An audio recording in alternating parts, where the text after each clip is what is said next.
Next మనకి citations and bibliography group ఉంది. ఈ సైటేషన్ అంటే ఏంటి?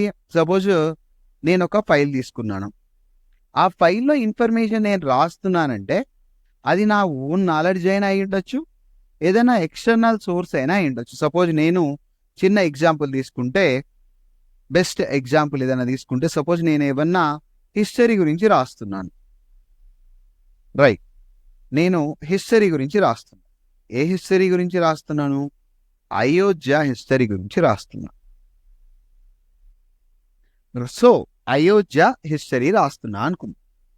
సో ఈ అయోధ్య హిస్టరీ నేను ఎలా రాస్తున్నానంటే, దీనికి సైటేషన్ అనేది నేను యాడ్ చేస్తున్నాను. అయోధ్య హిస్టరీ మొత్తం ఈ పేజీలో రాశాను అనుకుందాం. ఈ పేజ్ లాస్ట్లో నేను ఏం చేస్తున్నాను? ఇన్సర్ట్ సైటేషన్, ఒక కొత్త సోర్స్ ద్వారా ఇన్ఫర్మేషన్ తీసుకున్నా. ఏంటది? ఒక జర్నల్ ఆర్టికల్ అయినా అయి ఉండొచ్చు, ఒక బుక్లో నేను అయోధ్య గురించి చదివి ఉండొచ్చు, లేకపోతే ఒక పిరియాడికల్లో, వారానికి నెలకి వచ్చేటువంటి ఒక పిరియాడికల్లో ఇన్ఫర్మేషన్ తీసుకోవచ్చు, లేకపోతే ఇవన్నీ సోర్స్లు అనమాట. ఒక వెబ్సైట్ నుంచి తీసుకోవచ్చు, లేకపోతే ఒక సౌండ్ రికార్డింగ్, ఫిల్మ్, ఇంటర్వ్యూ, వీటన్నిటిలో ఎక్కడి నుంచైనా మిస్లేనియస్ నా దగ్గర ఎలానో ఇన్ఫర్మేషన్ వచ్చింది. ఇలా ఏదైనా కూడా నేనేం చేస్తున్నాను? సపోజ్ నేను వెబ్సైట్, లేకపోతే సౌండ్ రికార్డింగ్, పర్ఫార్మెన్స్, ఫిల్మ్ అన్నది. నేను ఫిల్మ్ తీసుకున్నా. ఫిల్మ్ తీసుకొని ఏమంటున్నాను? ఫిల్మ్ పేరు హనుమాన్ అని రాస్తున్నాను. ఏమని రాస్తున్నాను? హనుమాన్. హిస్టరీ ఆఫ్ అయోధ్య నేను ఎక్కడి నుంచి తీసుకున్నాను? హనుమాన్ అనే మూవీ నుంచి తీసుకున్నాను. So suppose take sample example, దీంట్లో హీరోలు వాళ్ళు నేను మార్చేస్తున్నాను. సో ఇలా హనుమాన్ అని చెప్పేసి ప్రభాస్ అని తీసుకున్నా. డైరెక్టర్ ఎవరు? ఊరిక ఎగ్జాంపుల్ మన రాజమౌళి తీసుకుందాం, రైట్? రాజమౌళి డైరెక్టర్. మీడియం ఏంటి? సపోజ్ ఇంగ్లీష్ అనుకుందాం, రైట్? ఇయర్ 2024 అనుకో. షో ఆల్ బిబ్లియోగ్రఫిక్ ఫీల్డ్స్ అన్నీ కూడా కనపడాలంటే అన్ని బిబ్లియోగ్రఫిక్ ఫీల్డ్స్ చూపిస్తుంది. బిబ్లియోగ్రఫీ అంటే ఏంటి? ఏవైతే అన్ని సోర్సెస్ మనం కన్సిడర్ చేస్తామో అన్ని సోర్సెస్ కూడా తీసుకునేది. మనం అన్నీ తీసుకోకుండా బేసిక్ ఇన్ఫర్మేషన్ మనకి చాలు. కాబట్టి పెద్ద కాంప్లెక్స్ బుక్స్ అవన్నీ రాసే వాళ్ళు ఏం చేస్తారు? టోటల్గా సోర్సెస్ మొత్తం కూడా మెన్షన్ చేస్తారు, అన్ని బిబ్లియోగ్రఫిక్ ఫీల్డ్స్ కూడా మెన్షన్ చేస్తారు. మనం ఏం మెన్షన్ చేయట్లేదు. సో ఇక్కడ ఏమొచ్చింది? రాజమౌళి. సో ఏదైతే ఫస్ట్ నేమ్ ఉంటుందో అది మాత్రమే ఇక్కడ డిస్ప్లే అయింది. ఇక్కడ కూడా డిఫరెంట్ కైండ్స్ ఆఫ్ స్టైల్స్ ఉన్నాయి, అవి ఎలా డిస్ప్లే అవ్వాలి అని. ఏపీఏ అని, లేకపోతే చికాగో అని, రైట్? యాక్టర్ ఇయర్ కనపడుతుంది, ఏపీఏ కొడితే డైరెక్టర్ అలా కనపడుతుంది. ఇలా హార్వర్డ్ అంటే ఒక సినిమా పేరు ఇలా కనపడుతుంది. ఇలా ఎమ్మెల్యే అంటే ఒక స్టైల్. ఇలా ఎలా కనపడాలి, ఏ స్టైల్లో ఆ సోర్స్.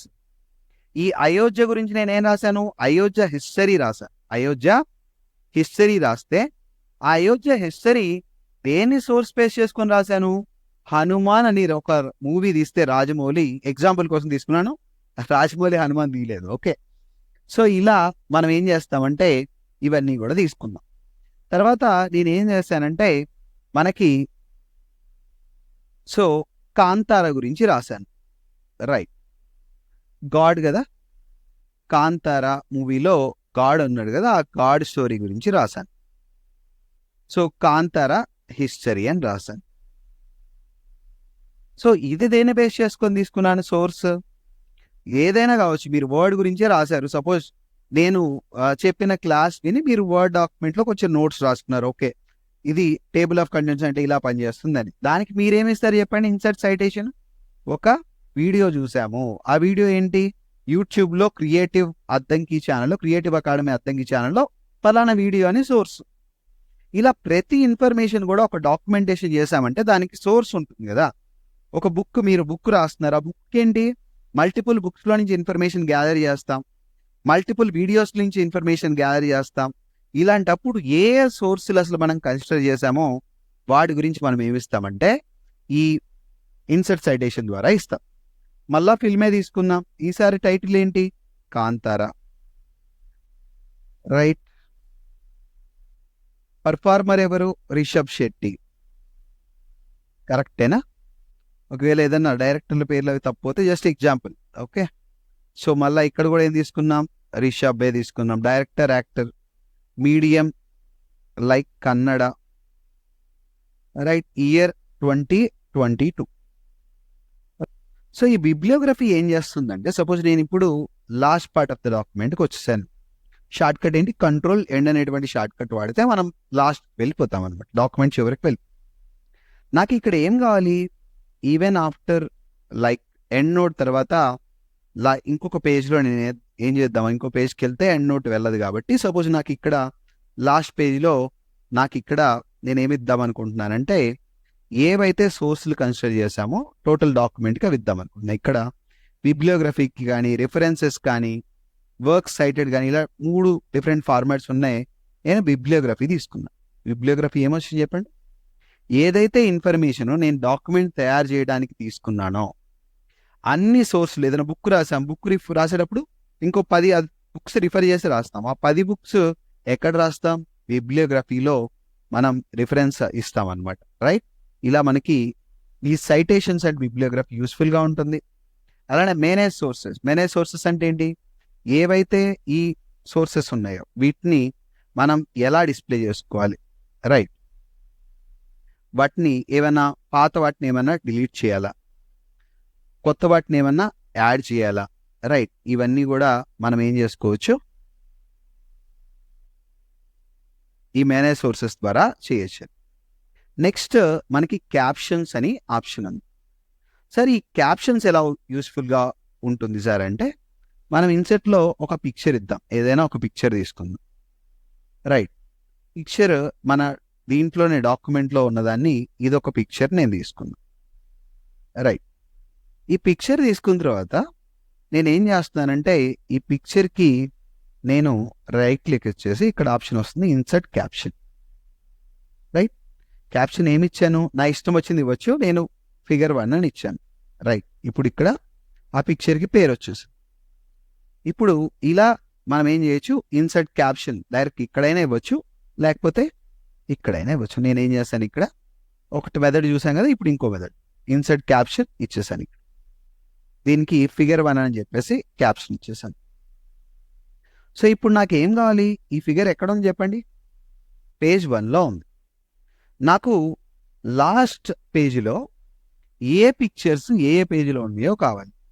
ఇది ఫస్ట్ పేజీలో ఉంది కదా, సెకండ్ పేజీలో ఉన్నాను నేను. ఇప్పుడు ఇంకొక పేజ్, థర్డ్ పేజ్, ఇన్ఫర్మేషన్ కూడా ఉంది అనుకుందాం, థర్డ్ పేజీలో.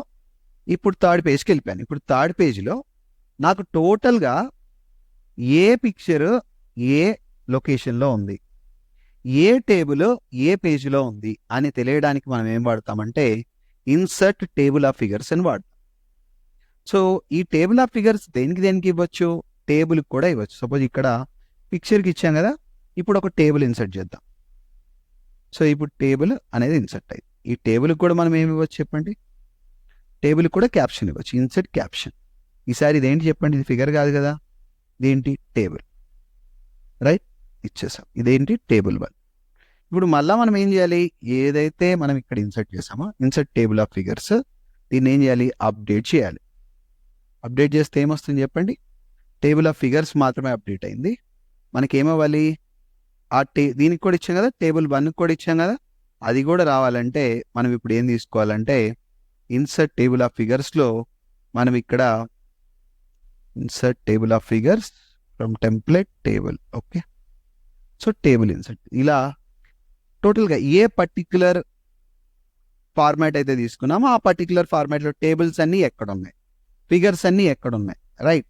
ఇలాంటివన్నీ కూడా మనం ఎక్కడ ఇవ్వచ్చు అంటే ఇన్సర్ట్ టేబుల్ ఆఫ్ ఫిగర్స్లో మనం మెన్షన్ చేయొచ్చు. అవి టేబుల్ కానీ, ఈక్వేషన్ కానీ, ఫిగర్ కానీ, ఈ 3 కూడా ఏవి ఎక్కడున్నాయి అని చెప్పడానికి మనం ఈ టేబుల్ ఆఫ్ ఫిగర్స్ అనేటువంటి దాన్ని వాడుకోవచ్చు. 3 ఆప్షన్స్కి వాడుకోవచ్చు. ఏంటవి, ఫిగర్స్, టేబుల్స్, ఈక్వేషన్స్, ఏవి ఏ పేజీలో ఉన్నాయో మొత్తం ఒకేసారి ఇన్సర్ట్ కావడానికి మనం ఏం చేస్తామంటే ఇన్సర్ట్ టేబుల్ ఆఫ్ ఫిగర్స్ అని చెప్పి తీసుకున్నాం. ఇప్పుడు ఇంకొక టేబుల్ ఇచ్చి చూద్దాం. సో మళ్ళీ ఇన్సర్ట్లోకి వెళ్తున్నాం, టేబుల్, ఇంకొక టేబుల్ ఇన్సర్ట్ చేసాం. ఇప్పుడు దీనికి కూడా మనం రిఫరెన్సెస్ ట్యాబ్లోకి వెళ్ళి ఇన్సర్ట్ క్యాప్షన్, దీనికి ఏంటి, టేబుల్ 2. సో ఇప్పుడు ఆటోమేటిక్ ఏం చేయాలి చెప్పండి, మనం దీన్ని అప్డేట్ చేసుకోవాలి. ఇది అప్డేట్ చేయాలంటే సింపుల్, అప్డేట్ చేసేస్తే మనకి అప్డేట్, రైట్. టేబుల్ 1 ఏ పేజీలో ఉంది, టేబుల్ 2 ఏ పేజీలో ఉందో, ఇలా మొత్తం టేబుల్స్ ఎక్కడ ఉన్నాయి, మొత్తం ఫిగర్స్ ఎక్కడ, ఏ ఫిగర్ ఏ పేజీలో ఉంది, వాటికి మీరు యూజర్ డిఫైన్ నేమ్స్ కూడా ఇచ్చుకోవచ్చు. అలానే ఏ ఈక్వేషన్ ఏ పేజీలో ఉందో చెప్పడానికి మనకి ఈ క్యాప్షన్స్ అనేవి యూస్ఫుల్గా ఉంటాయి. అలానే మనకి క్రాస్ రిఫరెన్స్ అని కూడా తెలుసు. క్రాస్ రిఫరెన్స్ అంటే ఏంటి? ఏదైతే క్యాప్షన్ దానికి నేమ్కి ఏదైతే ఫిగర్ కావచ్చు, ఈక్వేషన్ కావచ్చు వాటికి ఇచ్చామో వాటిని డైరెక్ట్గా ఇంకో చోట మనం లింక్ పెట్టేస్తే ఏం పెడుతున్నాం ఇక్కడ? సపోజ్ మనం ఇక్కడ టేబుల్ పెట్టేస్తున్నాం. టేబుల్ 1కి ఇక్కడ లింక్ ఇన్సర్ట్ చేసాం. సో ఈ క్రాస్ రిఫరెన్స్ ఎలా పనిచేస్తుంది? ఇప్పుడు నేను దీన్ని కంట్రోల్ పట్టుకొని క్లిక్ చేస్తే నేను ఏ పేజ్కి వెళ్ళిపోతాను? టేబుల్ 1 ఎక్కడ ఉందో అక్కడికి వెళ్ళిపోతాను. ఇక్కడ ఏమవుతుంది? క్యాప్షన్కి ఏ పేరు అయితే ఉంటుందో అదే పేరు క్రాస్ రిఫరెన్స్లో లింక్గా పనిచేస్తుంది. క్రాస్ రిఫరెన్స్ అంటే ఏంటి? ఏదైతే క్యాప్షన్ ఉన్నటువంటి ఈక్వేషన్ కానీ, నెంబర్డ్ ఐటమ్ కానీ, టేబుల్ కానీ ఉంటుందో, హెడింగ్ పార్ట్ కానీ అయితే ఉంటుందో, ఏదైతే ప్రాపర్ హెడింగ్ స్టైల్లో ఉంటుందో దాన్ని సేమ్ నేమ్ మనం ఎక్కడైతే క్రాస్ రిఫరెన్స్ ద్వారా ఇన్సర్ట్ చేస్తామో దాన్ని క్లిక్ చేయడం ద్వారా ఆ పర్టికులర్ లొకేషన్కి వెళ్ళిపోతాం. ఇప్పుడు ఫిగర్ 1కి ఒక క్రాస్ రిఫరెన్స్ ఇవ్వడానికి ట్రై చేద్దాం. నేను ఇప్పుడు ఫిగర్ 1కి క్రాస్ రిఫరెన్స్ ఇస్తున్నాను. సో ఈసారి ఏం సెలెక్ట్ చేసుకోవాలి? ఫిగర్లో ఏంటి? ఫిగర్ 1కి క్రాస్ రిఫరెన్స్ సేమ్ నేమ్ ఇక్కడ ఇన్సర్ట్ అయ్యి. ఎప్పుడైతే నేను కంట్రోల్ పట్టుకొని క్లిక్ చేస్తానో ఆటోమేటిక్గా ఎక్కడికి వెళ్తున్నాను చెప్పండి? ఫిగర్ 1 అనేటువంటి రిఫరెన్స్ దగ్గరికి వెళ్ళిపోతున్నాను. ఇది ఎందుకోసం ఉపయోగపడుతుందంటే ఒక్కొక్కసారి మనం డాక్యుమెంట్లో ఇన్ఫర్మేషన్ రాసేటప్పుడు సపోజ్ ఫిజిక్సో కెమిస్ట్రీయో ఏదన్నా రాస్తున్నాం, ఒక టేబుల్ గురించి ఎక్స్ప్లెయిన్ చేస్తున్నాం. రిఫర్ టేబుల్ అన్నప్పుడు ఏమైపోవాలి?